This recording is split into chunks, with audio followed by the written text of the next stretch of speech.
আমার রান্না বান্না কমপ্লিট হয়ে গেছে। হ্যাঁ, দেখিয়ে দিই বন্ধুদের কি কি রান্না করেছেন, কি কি রান্না হয়েছে দেখিয়ে দিই।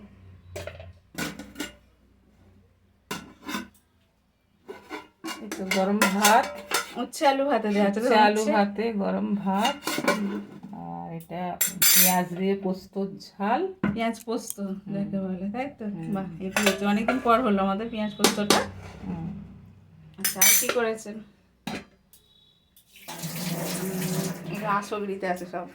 এটা মুসুরি ডাল, ডাল হয়েছে, টমেটো দেওয়া হয়েছে, তাই তো ডালের মধ্যে? হ্যাঁ, এটা কুমড়ো ভাজা, বেগুন ভাজা, আর সব রকম সবজি দিয়ে একটু পাকা তেঁতুল দিয়ে টক হয়েছে। কুমড়ো কি কি দিয়েছেন এতে? কুমড়ো, বড়ি, বেগুন, ভাই টকটা ভালো লাগে বেশ খেতে। পাকা তেঁতুল দিয়ে একটু টক হয়েছে। আর যে টক খাবে না তার জন্য আছে টক দই, পরে পাতা টক দই।